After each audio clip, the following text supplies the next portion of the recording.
Wild Week 12 in the SEC. Let's talk about how the biggest games of the week affect the race for the conference championship and by virtue the playoff. Texas A&M needed a historic comeback to get the win over South Carolina, becoming the first team in SEC history to come back down 27 points or more. And in doing so, they pretty much locked up their spot in not only the college football playoff, but also the SEC championship game. Their last two games are Samford and Texas. And even with a loss in the Texas game, it's hard to see them getting jostled out. And that's in large part thanks to Oklahoma beating Alabama, which creates a three-way tie for the second spot in the SEC Conference Championship game, which we're going to get into in a minute. But it also gives Oklahoma a very realistic chance to get an at-large bid for themselves. Their final two games are at home against Mizzou and at home against LSU, and both of those teams aren't quite as daunting as they looked at the beginning of the year.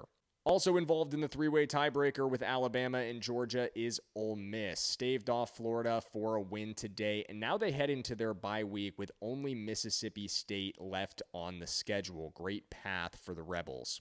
Lastly, Georgia, they get a big win over Texas tonight and end their college football playoff hopes almost certainly and keep themselves in this three-way tiebreaker, which we will now finally break down. Alabama, despite being the only of the three teams to lose this weekend, will still win out the tiebreaker by virtue of their head-to-head win over Georgia and Ole Miss's head-to-head loss to Georgia early in the season. That goes down to step 3 of the tiebreaker, but gives the edge to Bama over Ole Miss.